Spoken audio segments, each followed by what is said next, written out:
The screen flickered. Just once. Less than a second. So brief that anyone watching might have blamed the fluorescent lights overhead or a tired circuit board somewhere in the back office. But Brent Caldwell noticed. His fingers, poised above the keyboard, stopped mid-motion. His jaw tightened in a way that suggested confusion wrapped in irritation. The number on the monitor didn't change. It sat there, glowing softly in that generic banking blue that had been designed to feel trustworthy. 7 digits, a comma, 2 more digits, then the decimal point, followed by zeros that suddenly felt significant. Brent blinked twice, leaned closer to the screen, and exhaled through his nose. "That can't be right," he muttered. Across the counter stood a girl, 12 years old, braided hair pulled back tight, each plait ending in a small plastic bead that clicked softly when she turned her head. Her dress was faded pale yellow once, maybe, but now closer to cream, with rust-colored stains near the hem that no amount of scrubbing had removed. One sleeve hung slightly lower than the other, stitched back on with thread that didn't quite match. Her shoes were clean but worn down at the heels, the kind that had walked miles of sidewalk and remembered every step. She held a folded envelope in both hands. The paper had been creased so many times it threatened to tear along the center line. "Hi viewers, kindly tell us where you're watching from and what time it is." The bank lobby stretched behind her like a cathedral built for money, marble floors polished to a shine that reflected the recessed lighting above, frosted glass partitions separating the tellers from the customers, a gold-lettered logo mounted on the back wall, high enough that you had to tilt your head to read it, high enough to remind you who owned the space. The air smelled like leather and expensive cologne and something else, something clinical, like disinfectant used to erase the evidence of human touch. People moved through the lobby with the kind of confidence that came from never being questioned. A woman in a charcoal pantsuit tapped her nails against her phone screen, impatient. A man in a navy blazer adjusted his cufflinks while waiting in line, his eyes scanning the room like he was cataloging everything that didn't belong. Another customer, older, gray-haired, with a briefcase that probably cost more than most people's monthly rent, stood near the brochure rack, pretending to read about investment opportunities while glancing sideways at the girl. No one said anything, but the stares landed heavy.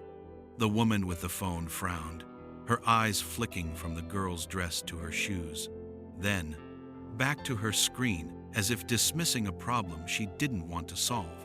The man with the cufflinks shook his head slightly, a motion so small it barely registered, but it carried weight, annoyance, judgment, the certainty that someone had made a mistake by letting her walk in. The girl didn't notice. She was too busy rehearsing. "I just want to check my balance. That's all." Simple, polite, small enough not to take up space. The line moved slowly. It always did. Banks operated on a rhythm designed to make you wait, to make you feel the weight of their time versus yours. The girl shifted her weight from one foot to the other, the beads in her hair clicking softly. She glanced at the envelope again, unfolded it, just enough to see the account number written in careful handwriting, blue ink, slightly smudged from being handled too many times. A debit card slipped halfway out. It had never been swiped, never used. The magnetic strip on the back still looked factory fresh. When she finally reached the counter, Brent Caldwell barely looked up.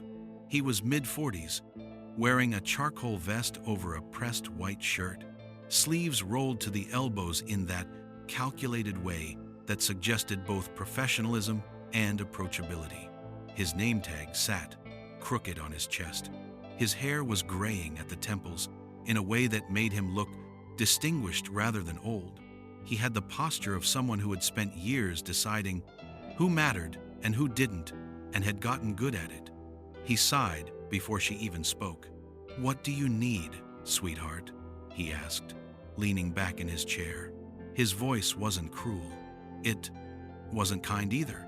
It lived somewhere in between, dismissive, in a way that felt routine, like talking to a child who had wandered into the wrong classroom and needed to be redirected. The girl slid the envelope forward with both hands. "I need to check my account." Brent raised an eyebrow. He didn't touch the envelope. His eyes flicked to it, then back to her face, then down to her dress. The worn fabric, the mismatched sleeve, the shoes that had seen too many miles. "This is a full-service branch," he said lightly, tapping one finger against the counter. "Accounts like yours usually use the ATM." There it was. Accounts like yours. The girl swallowed. Her fingers tightened around the envelope. "I don't know how much is in it." That made him chuckle. Not loud, just enough for the tellers on either side to hear. One of them, a younger woman with auburn hair, pulled into a tight bun, smiled awkwardly, and looked away. Another teller, older, with glasses perched on the end of her nose, stared down at her keyboard, pretending she hadn't heard anything. Brent finally picked up the envelope. He unfolded it slowly, glanced at the account number, and smirked. "Who helped you open this?" "My mother." "And where is she now?" The girl hesitated. Her voice dropped. She passed. Something shifted in the air, not much, just enough to make the teller with the glasses glance up briefly before looking back down. The younger teller stopped smiling. Brent's expression didn't soften.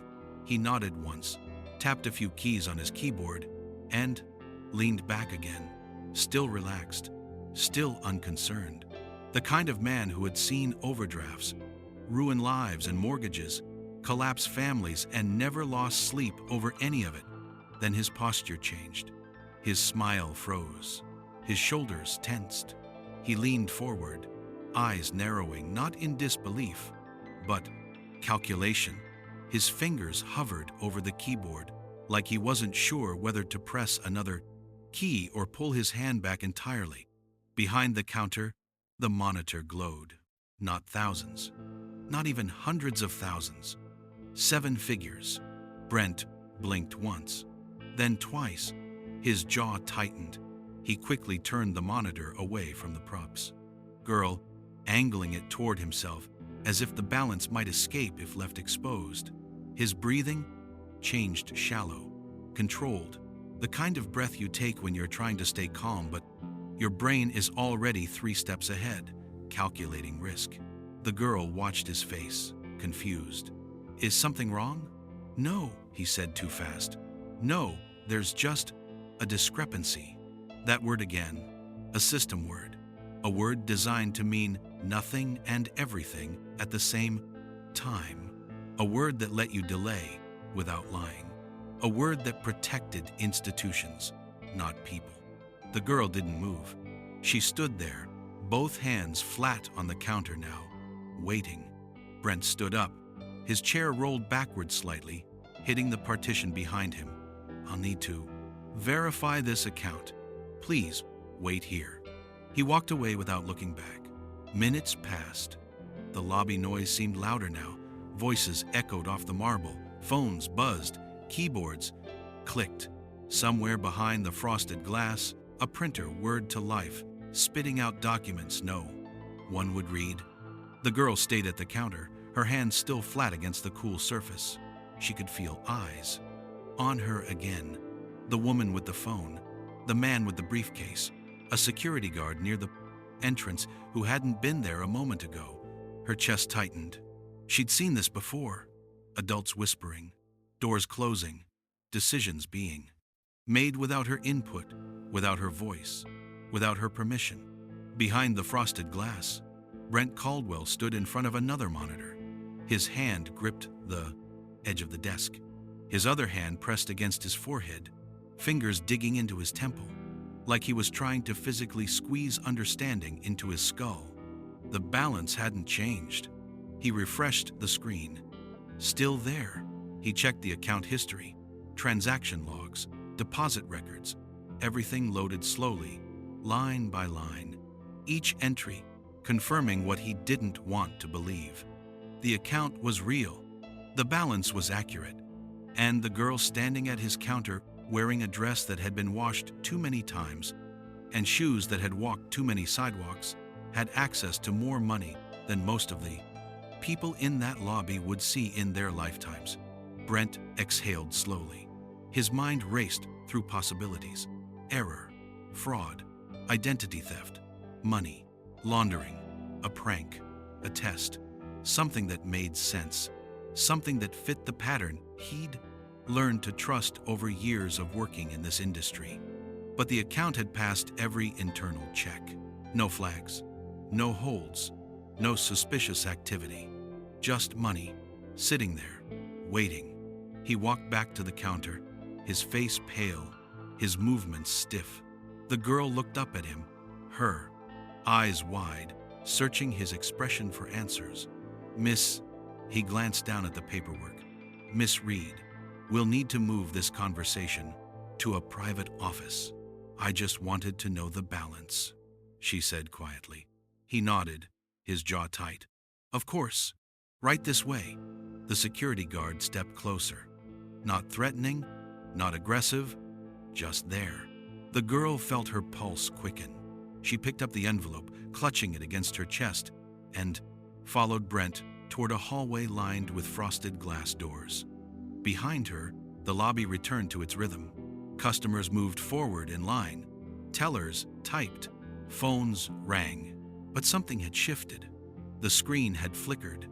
And now, nothing would be the same. What do you think happened to her mother? Drop your thoughts below. The hallway smelled different.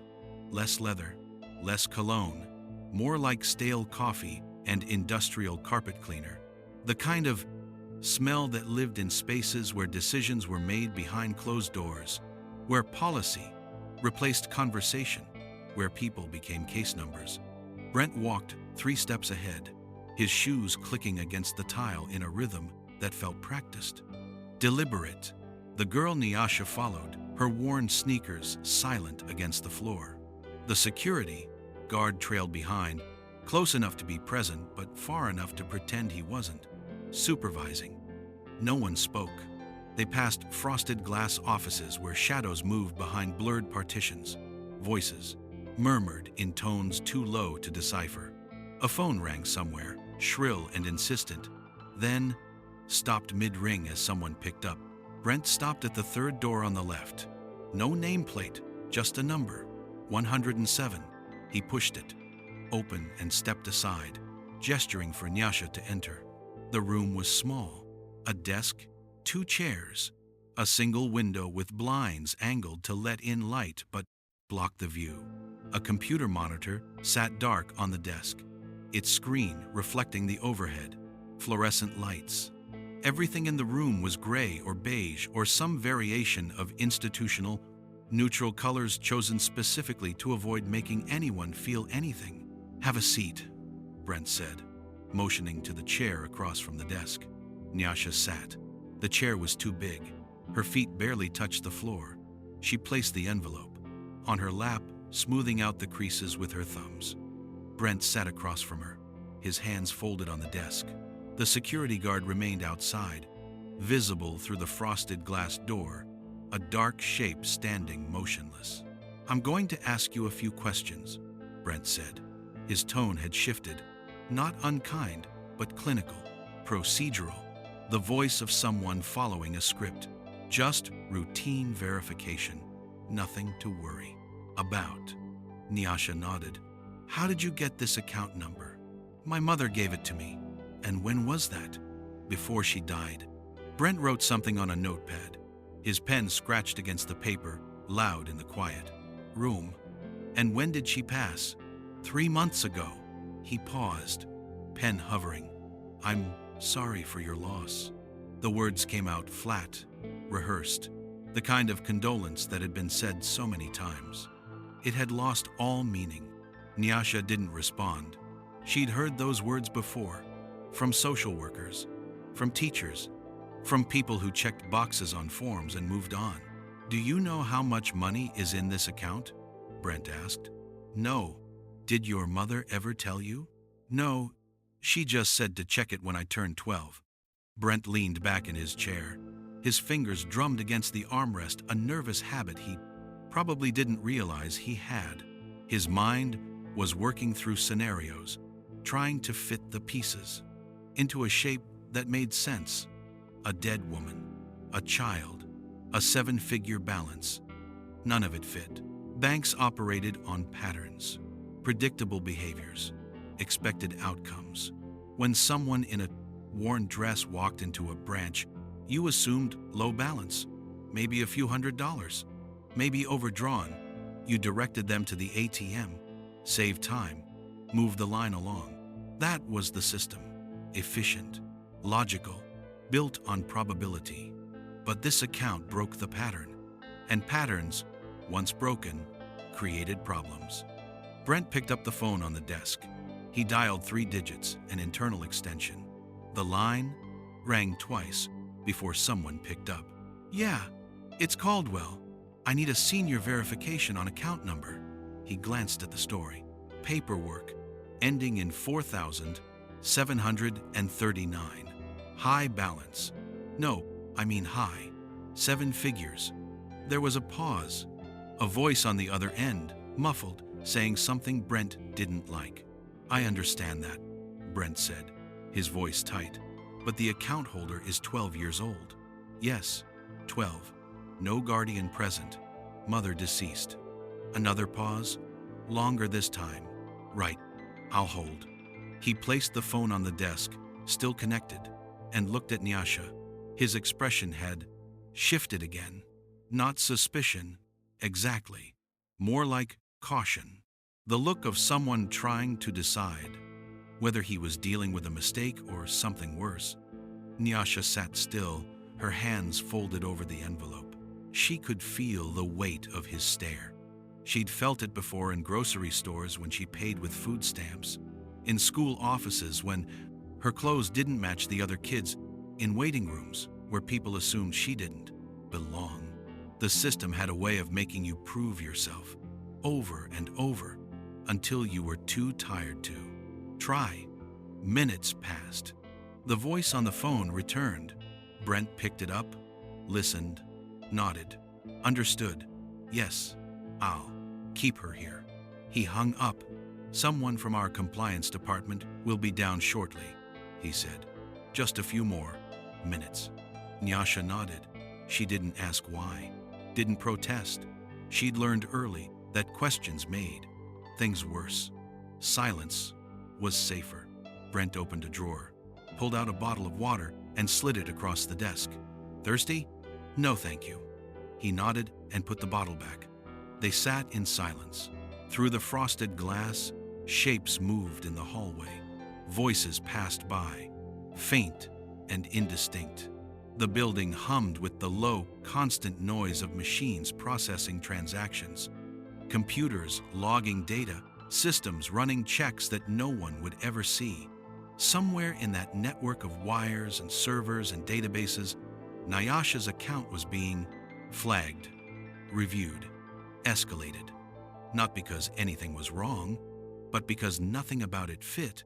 The system had rules, thresholds, protocols designed to catch fraud, money laundering, tax, evasion. But those protocols assumed certain things.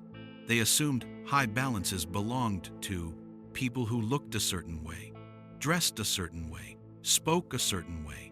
They assumed poverty was loud and wealth was quiet. They assumed a girl in a worn dress didn't walk into a bank holding millions. And when assumptions drove the system, exceptions became threats. Brent's phone buzzed. He glanced at the screen, read a message, and frowned.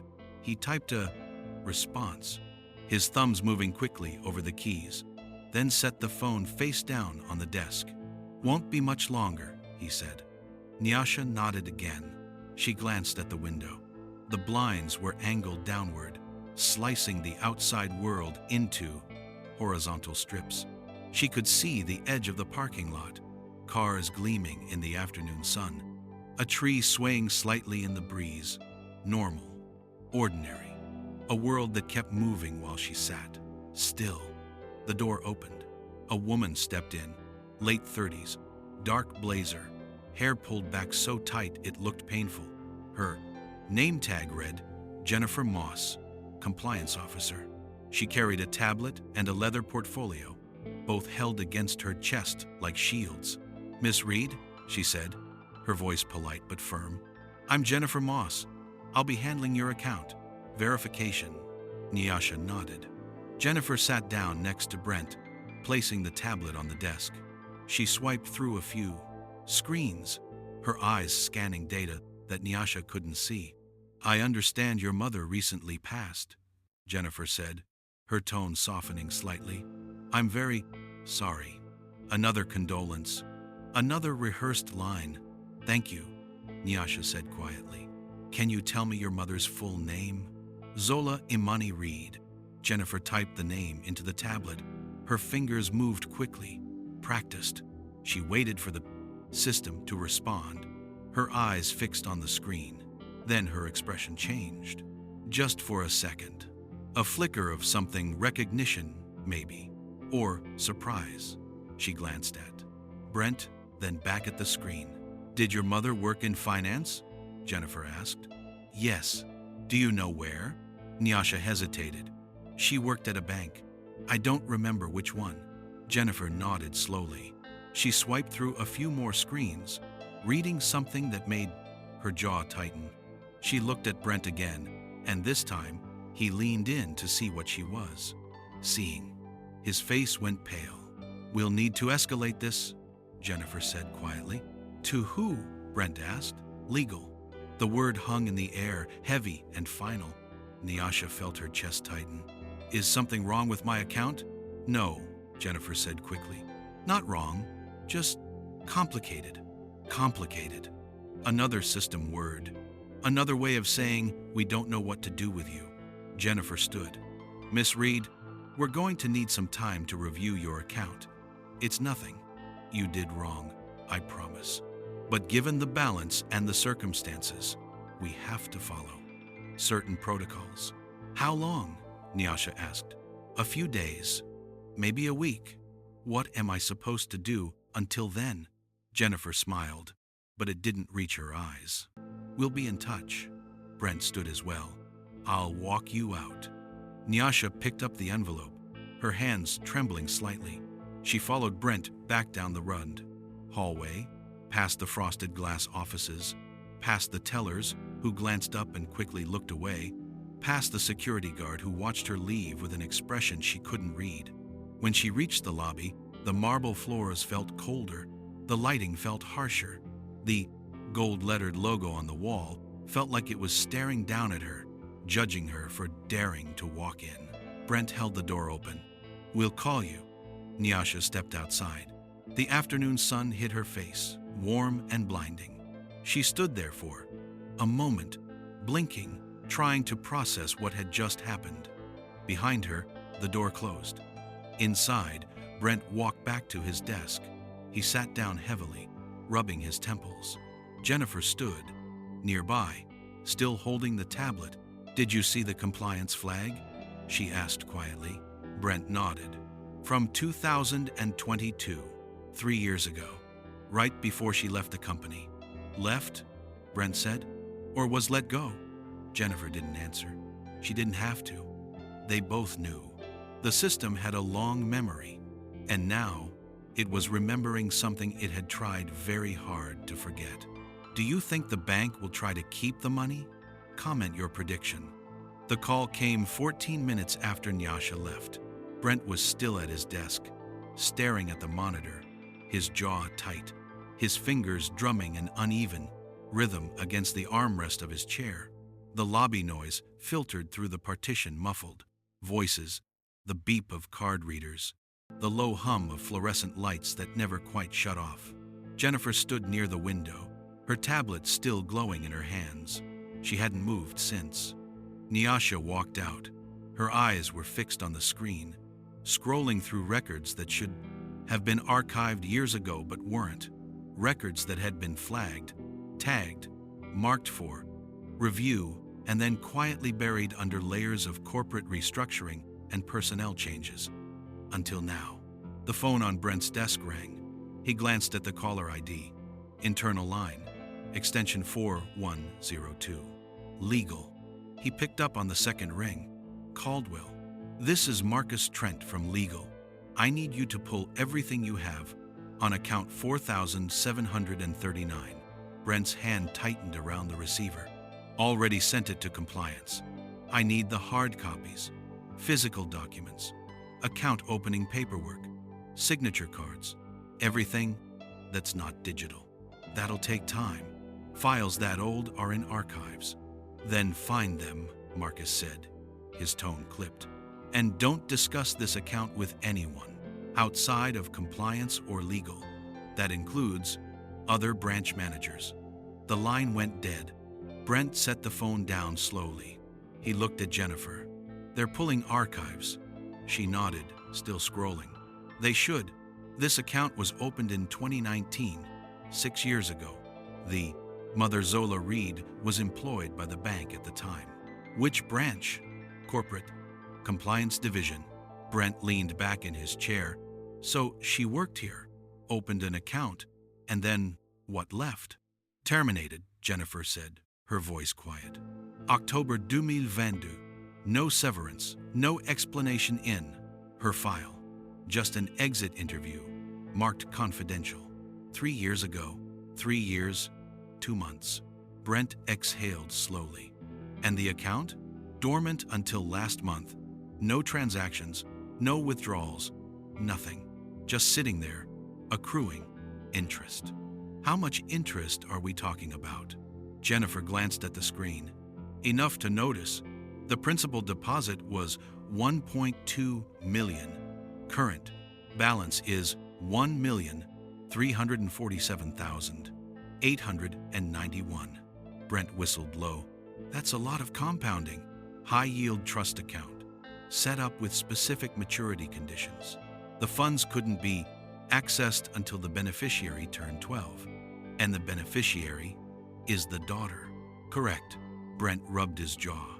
So the mother sets up a trust, loads it with over $1 million, gets fired, dies 3 years later. And now the kid walks in, asking for the balance. That's the timeline. Doesn't that seem strange to you? Jennifer finally looked up from the tablet. Her expression was careful, neutral, the kind of face you made when you knew something but weren't sure how much you were allowed to say. It's unusual, she said. Unusual, Brent repeated. That's one word for it. The account is legitimate. The funds cleared. Everything about it is legal. Then why is legal involved? Jennifer didn't answer right away. She swiped through another screen, her eyes scanning text that Brent couldn't see from where he sat. Finally, she spoke. Because of what happened before she left. Brent leaned forward. What happened? Zola Reed filed an internal report in September 2022, flagged a series of transactions tied to offshore accounts, small amounts, spread across multiple clients. Individually, they didn't trigger any alarms, but aggregated, they pointed to a pattern. Money laundering? Possibly. Or tax evasion. The report recommended a full audit, and the audit never happened. 2 weeks later, she was let go. Brent's stomach tightened. Who made that call? Senior management. Names redacted from the file. Convenient. Jennifer set the tablet down on the desk. She crossed her arms, her expression hardening. This isn't just about the account, Brent. This is about what she knew and what she left behind. Brent stared at her. You're saying the trust is evidence. I'm saying the trust is attached to documentation, legal contingencies, sealed correspondence. If the daughter gets access to the account, she gets access to everything tied to it, including the records from 2022. Correct. Brent sat back, his mind racing. This wasn't a simple verification. This wasn't a kid with a big inheritance. This was a liability, a paper trail leading back to decisions made by people who still worked here, people who had reputations to protect, careers to preserve. What do we do? He asked. Jennifer picked up the tablet again. We follow protocol. We verify the account. We process the 5 request. And we document everything. That's it? That's the job. Brent frowned. You know that's not what they want. What they want doesn't matter. The account is real. The beneficiary is legitimate. We can delay, but we can't deny. How long can we delay? A week, maybe 2. Depends on how fast legal moves. And then the girl gets her money, and whatever comes with it.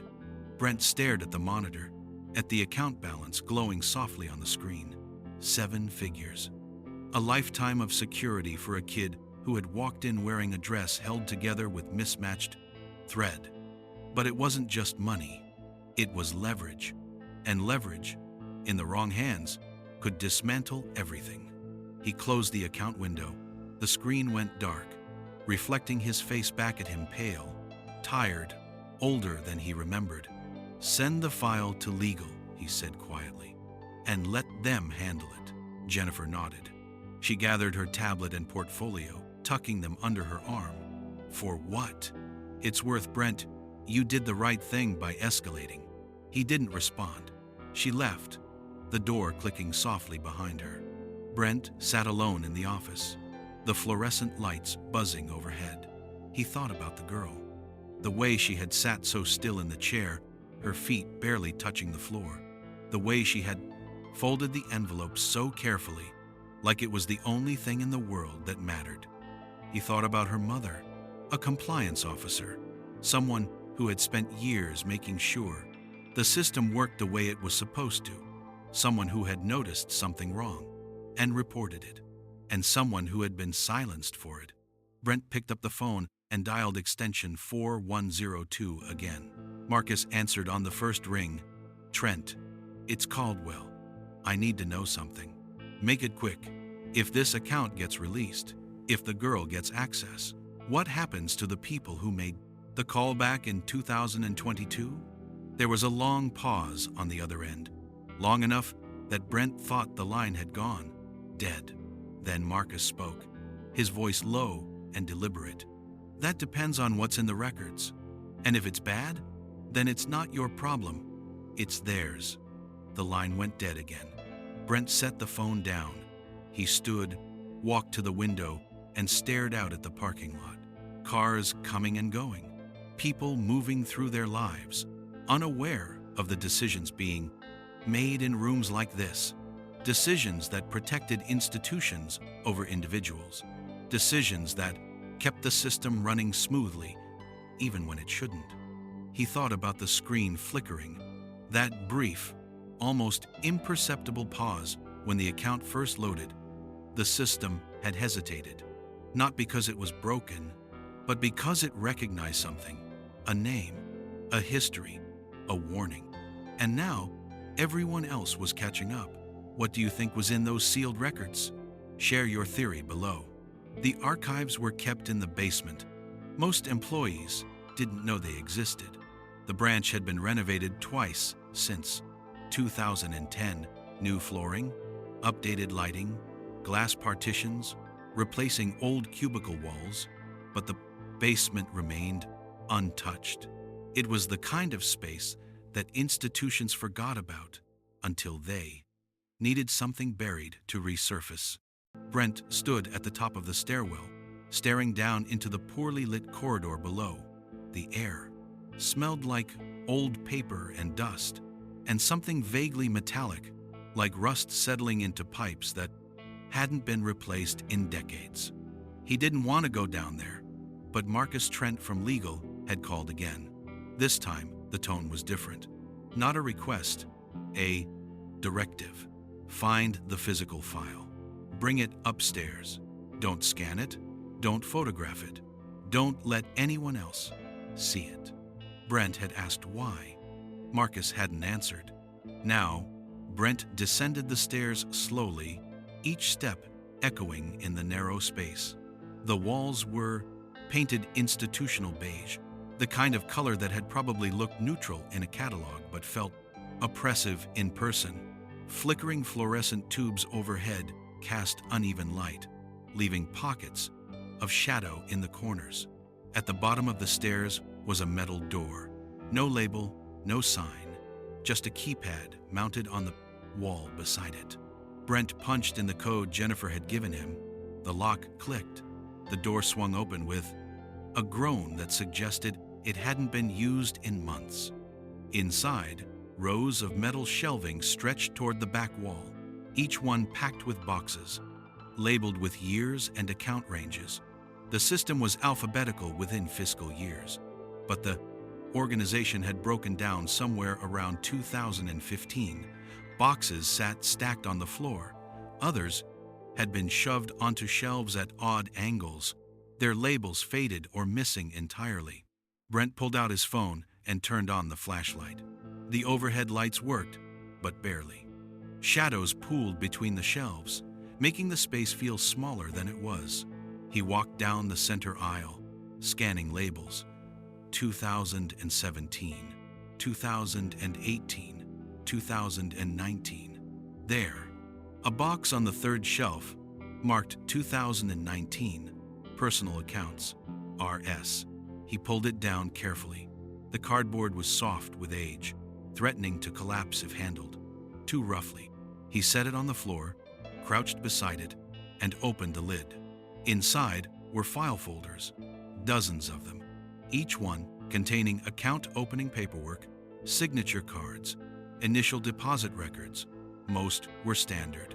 Savings accounts, checking, accounts, small balances. Nothing unusual. He flipped through them, his fingers moving quickly until he found it. Reed Zola Imani. The folder was thicker than the others. He pulled it out, opened it, and started reading. Account opened the 12th of March, 2019. Trust account. Beneficiary, Nyasha Amara Reed, age 6. At 22, the time. Trustee, Zola Imani Reed. Initial deposit, $1,200,000. Brent's eyes widened. He flipped to the deposit slip, a cashier's check drawn from an account at a different bank.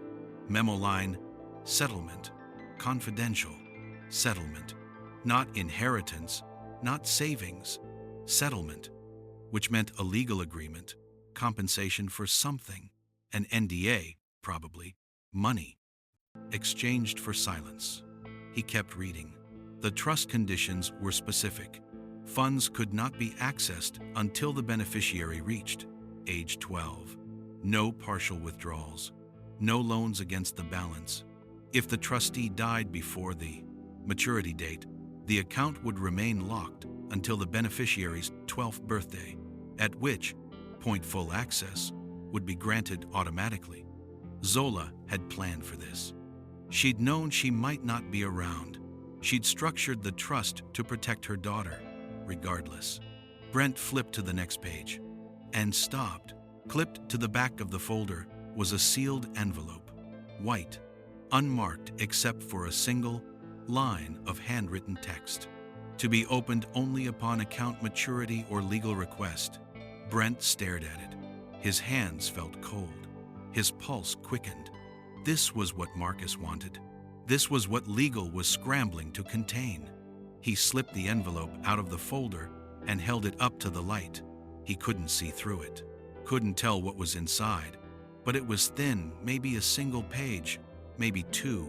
He thought about opening it. His fingers moved to the seal, then stopped. If he opened it now, he'd be implicated. Whatever was inside, whatever Zola Reed had left behind, would become his responsibility, his liability. Better to hand it over unopened. Let legal deal with it. Let them carry the weight. He placed the envelope back in the folder, closed it, and stood. He tucked the folder under his arm and headed for the stairs. Behind him, the rows of shelves stood silent. Thousands of accounts, thousands of files, most of them forgotten, most of them irrelevant. But some files didn't stay buried. Some files waited. Upstairs, Jennifer was waiting in Brent's office. She looked up when he walked in, her eyes Immediately going to the folder under his arm. "You found it," she said. He nodded and set it on the desk. "There's an envelope inside, sealed, marked for legal access only." Jennifer reached for the folder, but Brent pulled it back. "Legal said not to let anyone else see it. I'm compliance. I'm authorized." Marcus was specific. "No one else." Jennifer's jaw tightened. "This is my case, Brent. This isn't a case. This is a liability." They stared at each other. The air in the room felt heavy. Finally, Jennifer stepped back. "Fine. Call Marcus. Tell him it's here." Brent picked up the phone and dialed. The line rang twice. "Trent, it's Caldwell. I have the file. Bring it to my office. 6th floor. Don't stop anywhere else." "What about compliance?" "I'll brief them after I review it." "And the girl?" There was a pause, long enough to make Brent's stomach tighten. "We're placing a temporary hold on the account," Marcus said, "pending verification." "How long?" 2 weeks. She's 12. She doesn't have 2 weeks. Then she'll have to wait. The line went dead. Brent set the phone down. He looked at Jennifer, who was still standing by the door, arms crossed. "They're freezing the account," he said. "For how long?" 2 weeks. "On what grounds?" "Verification." Jennifer exhaled sharply. "That's not verification. That's containment." "I know. And you're okay with that?" Brent didn't answer. He picked up the folder and walked past her, out into the hallway, toward the elevators. He wasn't okay with it, but he also wasn't going to fight it, because fighting meant risk, and risk meant exposure, and exposure meant consequences. The system had rules, and one of the most important rules was simple: protect the institution, always. Even when it was wrong. Do you think Brent will open that envelope? Drop your guess. The hold appeared on Nyasha's account at 4:47 p.m. She didn't know it yet. She was 3 miles away, sitting on the steps outside her foster home, a 2-story house painted pale blue, with chipped siding and a chain-link fence that rattled every time the wind picked up. The neighborhood was quiet, not peaceful, just empty. The kind of place where people kept to themselves because keeping to themselves was safer. Nyasha held the envelope in her lap, the paper soft from being folded and unfolded too many times.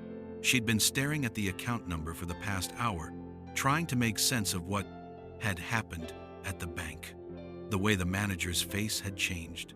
The way he'd looked at her, not with kindness, not even with cruelty, but with something worse: calculation.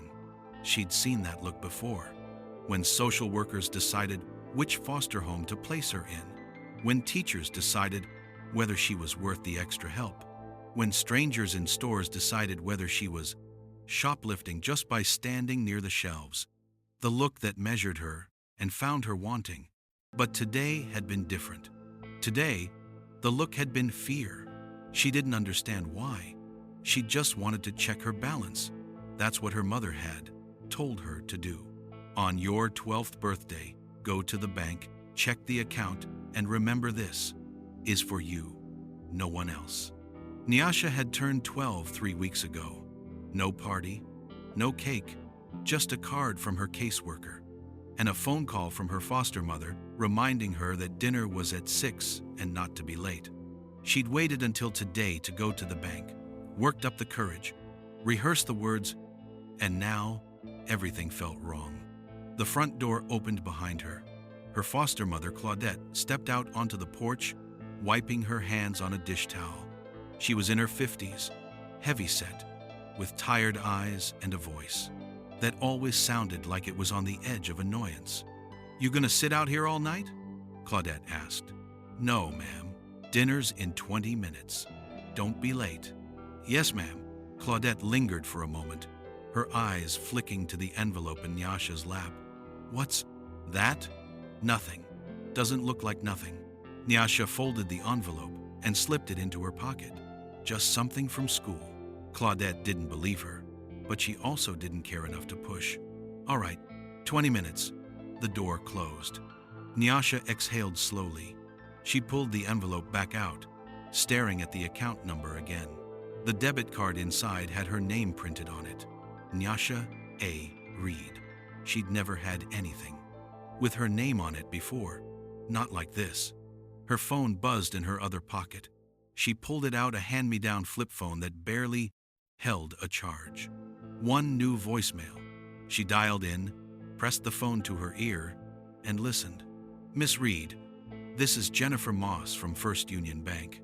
I'm calling to inform you that your RONR account is currently under a temporary verification hold. This is standard procedure for high balance accounts and should be resolved within 10 to 14 business days. If you have any questions, please call our compliance department at..." Nyasha hung up. Her hands were shaking. Verification hold. 10 to 14 days. Standard procedure. She'd heard those words before.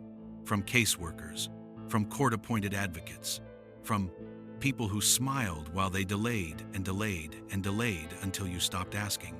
Her chest tightened. Her throat felt thick. She wanted to cry, but she'd learned years ago that crying didn't help. Crying just made adults uncomfortable, made them look away, made them leave faster.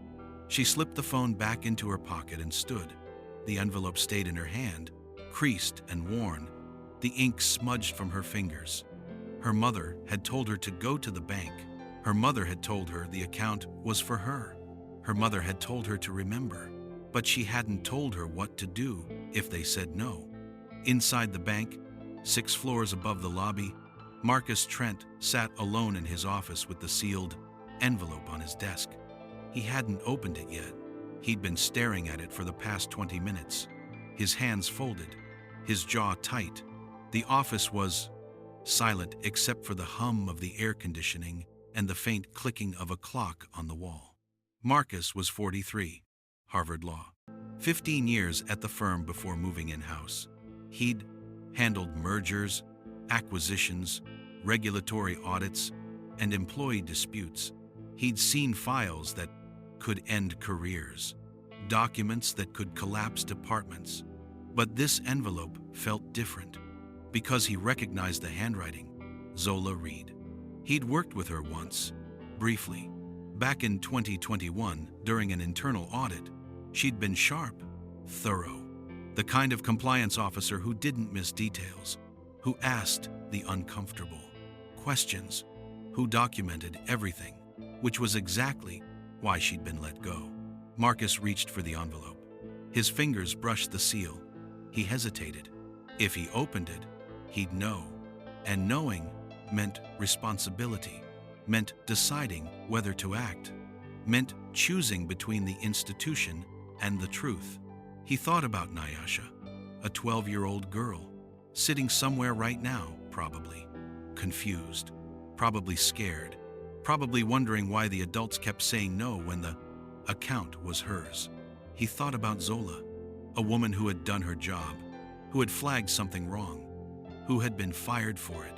And he thought about the people who had made that call.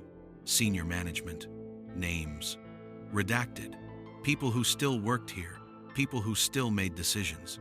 Marcus picked up the envelope. He slid his finger under the seal and tore it open. Inside was a single sheet of paper, folded once, handwritten in blue ink. He unfolded it and read. His face went pale. He read it again, then a third time. Finally, he set the paper down on the desk and leaned back in his chair, his hands pressed against his face. "Jesus," he whispered. The paper sat there, ink glowing softly under the desk lamp. It wasn't evidence. It was a roadmap, a detailed, meticulously documented roadmap of every transaction, every offshore account, every name attached to the pattern Zola had flagged in 2022.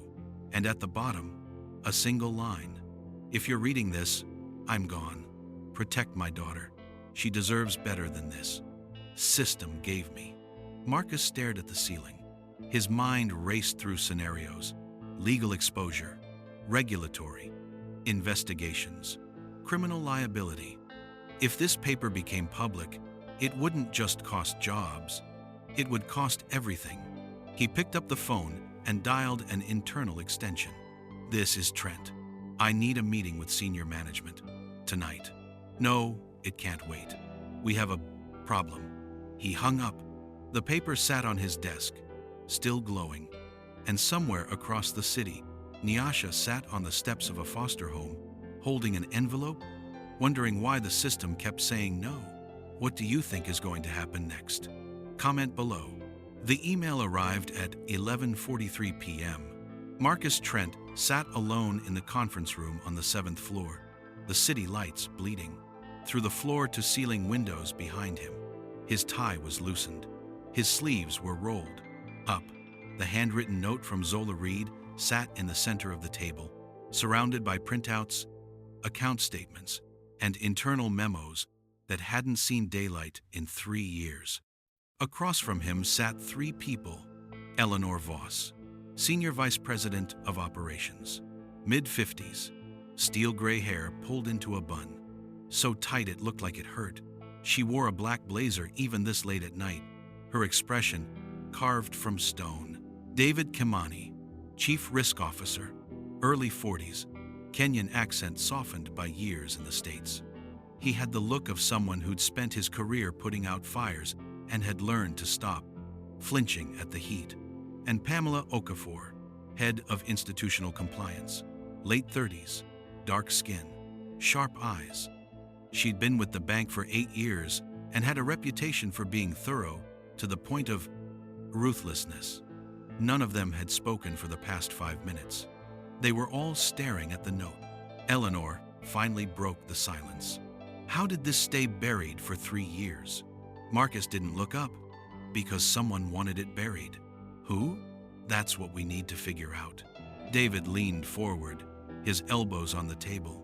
The transaction she flagged, do we still have access to the records? Some, Marcus said. But most of the accounts were closed in 2023, right after she was terminated. Convenient, Pamela muttered. Very, Marcus agreed. Eleanor tapped one finger against the table, a slow, deliberate rhythm. What's the exposure? Here? Marcus pulled a printout from the stack and slid it toward her. Zola flagged 18 accounts, small transactions, 20 to 50,000 each, spread over 6 months. Individually, they didn't trigger AML protocols, but aggregated, they pointed to structured deposits designed to avoid reporting thresholds. Money laundering, David said flatly. Possibly, or tax evasion. The offshore accounts were registered in the Caymans, shell, corporations, no physical addresses. Eleanor's jaw tightened. And she reported this internally? September 2022, filed a formal memo to senior management, recommended a full audit, and 2 weeks later, she was let go. No severance, no explanation. Her access was revoked the priest, same day. Pamela leaned back in her chair, her arms crossed. Who signed off on her termination? Marcus hesitated. Then he slid another printout across the table. Pamela picked it up. Her expression didn't change, but her fingers tightened around the paper. Andrew Delacroix, she read aloud. The name hung in the air like smoke. Andrew Delacroix, former chief financial officer, retired in 2023, left with a golden parachute, worth $8 million. Currently living in a beachfront property in the Bahamas, Eleanor exhaled slowly. He's untouchable. Not if the records hold up, Marcus said. The records are 3 years old. Half the accounts are closed. The transactions can't be traced. Without subpoenas. Then we get subpoenas. From who? We're not law enforcement. We don't have to be. We just have to file a suspicious activity report with FinCEN. Once that's submitted, the investigation is out of our hands. David shook his head. You file that report and this becomes public. Media coverage, regulatory scrutiny, congressional hearings. The bank's reputation will be destroyed. Better than criminal liability, Marcus shot back. Eleanor raised a hand, silencing them both. Let's focus on the immediate problem. The girl, Nyasha Reed.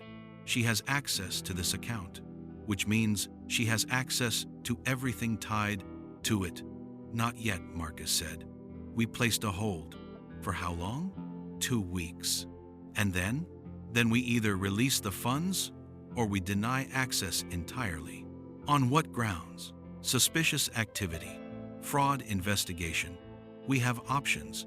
Pamela leaned forward, her voice sharp. You're talking about freezing a 12-year-old's code. Inheritance. A 12-year-old whose mother worked for this bank and was fired for doing her job. Do you understand how that looks? I understand how a federal investigation looks, Marcus said. And that's worse. Is it? Pamela's eyes narrowed. Or are we just protecting the people who made the call in Sod? Downsetting Arshar? Silence. Eleanor's fingers stopped tapping. She looked at Marcus. What's your recommendation? Marcus hesitated. He thought about Zola's note. The final line, protect my daughter. She deserves better than this system gave me. He thought about Nyasha, sitting somewhere right now, probably wondering why the world kept telling her no. And he thought about Andrew Delacroix, living in a mansion paid for with money that had passed through accounts Zola had flagged. Money that had disappeared into offshore shells. Money that had never been audited. We release the funds, Marcus said quietly. Eleanor stared at him. Excuse me? We release the funds. We give the girl access. And we file the SAR. That's career suicide. That's compliance. David rubbed his face. If we file that report, the board will bury us. You know that. Then let them try. Eleanor stood. She walked to the window, staring out at the city below. Lights stretched for miles. Buildings filled with people who trusted institutions like this one, who believed the system worked. She turned back to the table. If we do this, it needs to be airtight. Every document, every transaction, every name. We can't afford mistakes. Marcus nodded. Agreed. And we need legal protection. Whistleblower status. Immunity from retaliation. I'll draft the filings tonight. Eleanor looked at David, then Pamela. Are we all in agreement? David exhaled slowly. This is going to get ugly. It already is, Pamela said. We're just deciding whether to hide it or expose it. Eleanor nodded. Then we expose it. She picked up the handwritten note, folded it carefully, and placed it in a file folder. Get me everything you have on Andrew Delacroix. Bank statements, email records, travel logs. I want to know every dollar that passed through his hands between 2021 and 2023. Marcus stood. What about the girl? Eleanor looked at him. Release the hold tomorrow morning. Full access. No restrictions. And if senior management pushes back, then they can explain why to the federal regulators. She walked to the door, paused, and looked back. One more thing. Nyasha Reed doesn't know what her mother left behind. Let's keep it that way until we're ready. Marcus nodded. The door closed. David and Pamela stood, gathering papers. Neither of them spoke. They didn't need to. They all knew what came next. Legal battles, internal investigations, careers on the line. But for the first time in 3 years, the system was moving in the right direction. Because Zola Reed had planned for this. She'd known they'd try to bury it, known they'd try to delay, known they'd try to protect themselves. But she'd also known that eventually, someone would open that envelope. And once it was opened, there was no going back. Do you think Nyasha will ever find out the truth? Drop your answer below. The call came at 6:14 a.m. Brent Caldwell was sitting in his kitchen, staring at a cup of coffee that had gone cold an hour ago. He hadn't slept. Every time he closed his eyes, he saw the account balance, saw the girl's face, saw Marcus Trent's expression when he'd handed over the file. His phone buzzed on the table. Unknown number. He answered on the third ring. Caldwell. This is Eleanor Voss. We need to talk. Brent's stomach dropped. About what? The Reed account. I need you in my office at 8. I handed everything to legal. I know. That's why we need to talk. The line went dead. Brent set the phone down. His hands were shaking. He picked up the coffee, took a sip, and immediately regretted it. Cold, bitter. He dumped it in the sink and grabbed his keys. By the time he reached the bank, the sun was just starting to rise, casting long shadows across the empty parking lot. He took the elevator to the 7th floor where the executive offices were. The hallway was quiet, too quiet. Eleanor's office was at the end of the hall. The door was open. She sat behind her desk, reading something on her computer screen. She didn't look up when Brent walked in. "Close the door," she said. He did. She gestured to the chair across from her. "Sit." He sat. Eleanor finally looked at him. Her expression was unreadable. "How long have you worked here?" 11 years. "And in those 11 years, have you ever bypassed protocol?" Brent's throat tightened. "No. Never?" "Never." Eleanor leaned back in her chair. "Then explain to me why you didn't escalate the Reed account immediately." "I did escalate it. After you dismissed the girl, after you assumed the account was a mistake, after you made her wait." Brent opened his mouth, closed it. He didn't have an answer. Eleanor pulled a file from her desk and opened it. "Nyasha Reed walked into your branch at 2:47 p.m. You looked up her account at 2:51. The balance loaded at 2:52. You didn't call compliance until 3:08, 16 minutes. I was verifying. You were stalling. Because you didn't believe a girl in a worn dress could have that kind of money." Brent's face went red. That's exactly what happened. You saw her, you made an assumption, and you acted on it." She closed the file. "Do you understand what you've done? I followed protocol. You followed bias. And now we have a federal exposure because of it." Brent's pulse quickened. "Federal?" Eleanor didn't answer. She stood, walked to the window, and stared out at the city. "The account you dismissed is tied to a compliance report from 2022. A report that flagged money laundering. A report that was buried by senior management. And now, because you delayed access, we have a paper trail showing institutional obstruction." Brent felt the room tilt. "I didn't know. You didn't ask. That's the problem." She turned back to him. "Effective immediately, you're on administrative leave, pending an internal review." "You're suspending me?" "I'm protecting the institution, which is more than you did." Brent stood. "This is ridiculous. I didn't do anything wrong. You made a 12-year-old wait because you didn't think she belonged. That's not protocol. That's prejudice. I was being cautious. You were being careless." Eleanor walked back to her desk and picked up another file. "Security will escort you out. You'll be contacted within 48 hours regarding next steps." Brent stared at her. "You're serious?" "Completely." He wanted to argue, wanted to defend himself, but he knew it wouldn't matter. The decision had already been made. He turned and walked toward the door. "One more thing," Eleanor said. He stopped. "The hold on the Reed account has been lifted. Full access. No restrictions." Brent's jaw tightened. "And if senior management has a problem with that?" Eleanor's expression didn't change. "Then they can take it up with the regulators." She returned to her computer screen, dismissing him without another word. Brent walked out of the office, down the hallway, and into the elevator. His reflection stared back at him from the polished steel doors. He looked older, tired, smaller than he remembered. The elevator descended. Security met him in the lobby. 3 floors above, Marcus Trent sat in a conference room with Pamela and David, watching a live feed from the branch. On the screen, Jennifer Moss stood at the counter, typing something into her computer. A customer approached, then another. The lobby moved with its usual rhythm, business as usual. Except everything had changed. Marcus pulled up an email on his laptop. Subject line: SAR filing, Reed account. He'd spent the past 4 hours drafting it. Every transaction, every name, every connection to Andrew Delacroix.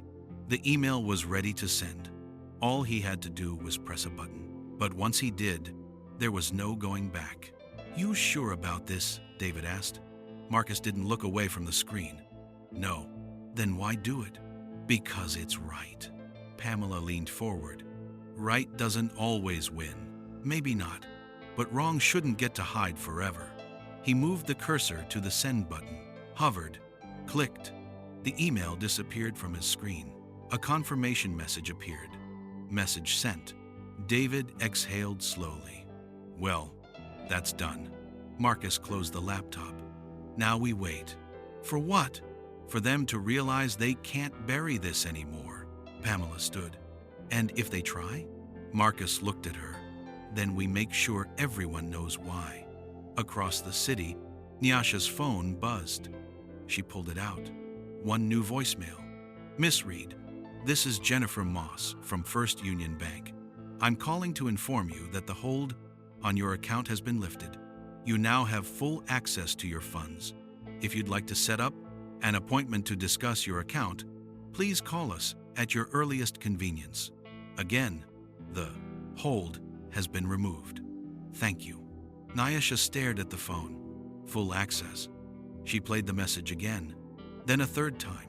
It didn't feel real. She stood, walked to the window, and looked out at the street. Cars passed. People walked by. The world kept moving, indifferent to the fact that everything had just changed. Her mother's voice echoed in her memory. "On your 12th birthday, go to the bank, check the account, and remember this is for you, no one else." Nyasha closed her eyes. "I remember, Mama," she whispered. And for the first time in 3 months, she smiled. "What would you do with that kind of money at 12 years old? Comment your answer." The meeting lasted 47 minutes. Andrew Delacroix sat in his study, staring at the email on his laptop screen. The subject line, "Read, urgent, legal matter requiring immediate response." He didn't need to open it to know what it said. He'd gotten 3 calls in the past 2 hours, first from his lawyer, then from a former colleague, still working at the bank, then from someone at the regulatory office whose name he didn't recognize, but whose tone suggested this wasn't a courtesy call. He opened the email. The first line made his chest tighten. "A suspicious activity report has been filed with FinCEN regarding accounts under your oversight during your tenure as CFO." He scrolled down. Transaction logs, account numbers, dates, names. Everything Zola Reed had flagged in 2022. Everything he'd thought was buried. Andrew closed the laptop. He walked to the window and stared out at the ocean. Waves rolled, in, steady, and indifferent. The beach stretched for miles, empty except for a few joggers in the distance. He'd earned this view, spent 30 years climbing the ranks, made the tough calls, kept the institution running smoothly, protected the bottom line. And now, because of one compliance officer who couldn't leave well enough alone, it was all at risk. His phone buzzed. His lawyer. He answered. "Talk to me. We need to meet. Today." "How bad is it?" "Bad enough that you should start thinking about asset protection." Andrew's jaw tightened. "I didn't do anything illegal. That's not how the regulators will see it. You authorized the closure of 18 accounts immediately after a compliance report was filed. That looks like obstruction. I was following board directives. Then the board can testify to that. But until they do, you're exposed." Andrew hung up. He sat down on the couch, his head in his hands. He thought about Zola, quiet, methodical, the kind of person who asked too many questions. He'd made the call to let her go, told HR it was a restructuring, told the board she wasn't a good fit, told himself she'd move on and forget about it. But she hadn't forgotten. She'd documented. And now, 3 years after her death, she was still fighting. Back at the bank, Nyasha walked through the front doors at 10:32 a.m. She wore the same dress, the same shoes, but this time she walked differently. Head up, shoulders back. The envelope in her hand felt lighter. The lobby was busy. People in line, tellers working, the hum of transaction after transaction, flowing through the system like blood through veins. Jennifer Moss looked up from her station and smiled. A real smile this time. Not rehearsed, not dismissive. "Miss Reed," she said, "we've been expecting you." Nyasha approached the counter. "I got the message. About the account." "Yes, the hold has been lifted. You have full access." "What does that mean?" Jennifer gestured toward a private office. "Why don't we sit down and go over your options?" They walked to the same office where Brent had taken her days before, but this time the door stayed open. This time, no security hovered nearby. Jennifer pulled up the account on her computer. "Your current balance is $1,347,891.63. Nyasha stared at the screen. The numbers didn't feel real. They felt like something from a movie, something that happened to other people. "What am I supposed to do with it?" she asked quietly. Jennifer's expression softened. "That's up to you, but I'd recommend starting with a financial advisor, someone who can help you manage it, invest it, make sure it lasts." "I don't know any financial advisors. We can help with that. We have people who specialize in trust management." Nyasha nodded slowly. She thought about her mother, wondered what she would say, wondered if she'd be proud. "My mom left this for me," Nyasha said. "She wanted me to have it." "She did," Jennifer said gently, "and she made sure no one could take it away." Nyasha's throat tightened. "Why did they try?" Jennifer hesitated. "Because people don't always do what's right, especially when money is involved." "But you helped." "I did what I was supposed to do." Nyasha looked at her. "Thank you." Jennifer smiled. "You're welcome." They spent the next 30 minutes going over options, setting up a savings account, opening a checking account with a debit card, discussing investment strategies that Nyasha didn't fully understand but listened to anyway. When they finished, Jennifer handed her a folder with all the paperwork. "If you need anything, call me directly. My number's on the card inside." Nyasha took the folder and stood. She walked back through the lobby, past the tellers, past the customers who didn't notice her, past the gold-lettered logo that no longer felt quite so intimidating. She pushed through the front doors and stepped into the sunlight. The world hadn't changed, but she had. Inside, Eleanor Voss stood in her office, watching through the window as Nyasha walked across. The parking lot. Marcus stood beside her. "Think she knows?" "Not yet," Eleanor said, "but she will eventually. And when she does, then we'll deal with it." Marcus nodded.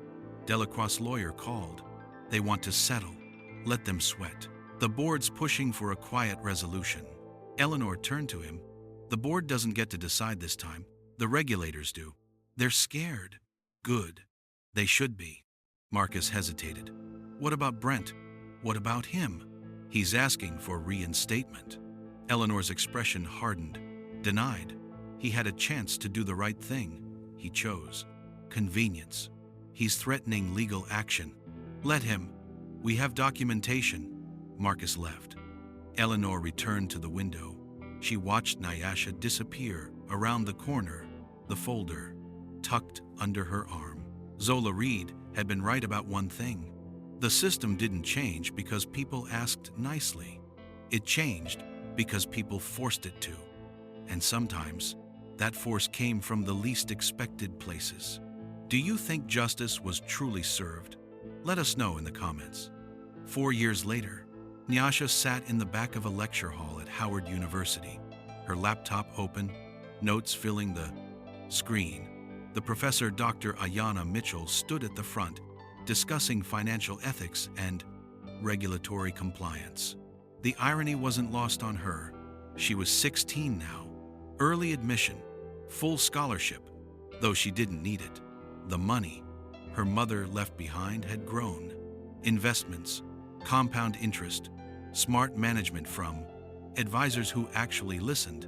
But money didn't erase memory. She still remembered the bank lobby, the stares, the way Brent Caldwell had looked at her like she was a problem that needed solving. She still remembered the fear, the confusion, the voice on the phone saying, "Verification hold," like it was something normal. And she still remembered the moment she'd realized her mother hadn't just left her money. She'd left her a weapon. After class, Nyasha walked across campus, her backpack slung over one shoulder. Students passed in groups, laughing, talking, living lives that felt impossibly normal. She used to envy them, used to wish she could forget, move on, but forgetting felt like betrayal. Her phone buzzed. A text from Jennifer Moss. "Thought you'd want to know. The Delacroix case concluded today. Settled. No admission of guilt. $4.2 million in fines." Nyasha stopped walking. She read the message again. Settled. No admission of guilt. $4.2 million in fines, less than half of what her mother's account had been worth. She typed a response. "So he walks away?" Jennifer's reply came quickly. "Technically, yes, but his career is over, and the bank implemented new protocols. It's something." Nyasha stared at the screen. Something. That word again. The word people used when justice was incomplete. When the system corrected itself just enough to avoid collapse, but not enough to prevent it from happening again. She slipped the phone back into her pocket and kept walking. Across the city, Andrew Delacroix sat in a lawyer's office, signing paperwork. His hands shook slightly. Not from guilt, from anger. He'd paid the fine, accepted the settlement, agreed not to work in finance again. But he hadn't admitted wrongdoing, because in his mind, he hadn't done anything wrong. He'd made decisions, tough decisions, the kind that kept institutions running, the kind that protected jobs, shareholders, the bottom line. Zola Reed had been a problem, a complication, someone who didn't understand how the world worked. And now, years after her death, she'd still managed to cost him everything. He signed the final page. The lawyer collected the documents and left the room. Andrew sat alone, staring at the empty chair across from him. He'd lost his career, his reputation, his standing in the industry. But he still had his money, his house, his freedom. The system had slapped his wrist, nothing more. He stood and walked out, the door closing softly behind him. Back at the bank, the lobby looked the same. Marble floors, frosted glass, gold-lettered logo. But the procedures had changed. New training modules, implicit bias workshops, updated verification protocols. Every high-balance account now required dual approval. Every dismissal required documentation. The employees called it the Reed Protocol. Most of them didn't know why. Jennifer Moss did. She'd helped write it. Spent months working with compliance, legal, and HR to make sure it was airtight. Make sure no one else got dismissed because they didn't look like they belonged. She stood at her station, processing a transaction for an elderly man who'd come in to check his savings. He thanked her and shuffled toward the door. A young woman approached, early 20s, hijab, nervous smile. She slid a piece of paper across the counter. "I need to check my account balance," she said quietly. Jennifer looked at the account number, pulled it up. The balance loaded. High, very high. Jennifer didn't hesitate, didn't dismiss, didn't assume. "Let me get a manager to help you with this," she said with a smile. "It'll just take a moment." The woman nodded, relieved. Jennifer made the call. 2 minutes later, a manager appeared not to question, but to assist. The system worked. This time, Nyasha graduated at 19, summa cum laude, degree in economics with a minor in public policy. She gave a speech at commencement, talked about systems, about institutions, about how Change didn't happen because people were nice. It happened because people refused to stay quiet. She didn't mention her mother by name, didn't mention the bank, didn't need to. The people who needed to know already did. After the ceremony, she walked across campus one last time. The sun was setting, casting long shadows across the quad. Students celebrated with families, took pictures, made plans for futures that felt wide open. Nyasha stood alone for a moment, looking at the horizon. She thought about her mother, about the envelope, about the account that had changed, everything. She thought about the system, about how it resisted, delayed, protected itself. And she thought about justice, about how it came slowly, incompletely, in pieces that never quite fit together. But it came, and sometimes that was enough. She turned and walked toward the parking lot, diploma in hand, ready for whatever came next. What do you think Nyasha does with her life now? Share your thoughts below. The bank lobby was quiet at 3:47 p.m. on a Tuesday. A girl walked through the front doors, 9 years old, braids pulled back tight, jeans with patches on the knees, sneakers that had seen better days. She clutched an envelope in both hands. The lobby stretched before her like a cathedral, marble floors, frosted glass, a gold-lettered logo mounted high on the wall. She walked to the counter, her footsteps echoing softly. A teller looked up, smiled. "Hi there, how can I help you?" The girl slid the envelope forward. "I need to check my account." The teller opened the envelope, looked at the account number, and typed it into the system. The screen loaded. The teller's expression didn't change. "Just one moment, sweetheart. Let me get someone to help you." She picked up the phone, made a call. 30 seconds later, a manager appeared. Not dismissive, not suspicious, just present. "Hi," the manager said, crouching slightly to meet the girl's eyes. "What's your name?" "Amara." "Nice to meet you, Amara. Let's take a look at your account together." They walked to a private office. The door stayed open. No security hovered nearby. The manager pulled up the account, checked the balance, verified the information. Everything was in order. "Looks good," the manager said. "Do you have any questions?" Amara shook her head. "All right. If you ever need anything, just come back and ask for me. My name's on the card." Amara took the card and left. She walked back through the lobby, past the tellers, past the customers, past the gold-lettered logo. And the system worked. This time. Across town, Nyasha sat in a small office with a nameplate on the door. Nyasha Reed, Policy Analyst, Financial Justice Initiative. She was 23 now, working for a nonprofit that pushed for banking reform, testified before congressional committees, wrote policy briefs, trained compliance officers. Her desk was covered in papers, case files, reports of people dismissed, accounts frozen, access denied. Most of them looked like her. She picked up a file, read through it, made notes, added it to the pile of cases she'd take to the next hearing. The work was slow, frustrating. Every victory felt small. Every setback felt permanent. But she kept going because her mother had taught her something important. Systems didn't change because one person fought. They changed because one person documented, and then another, and then another, until the weight of all those voices became too heavy to ignore. Her phone buzzed.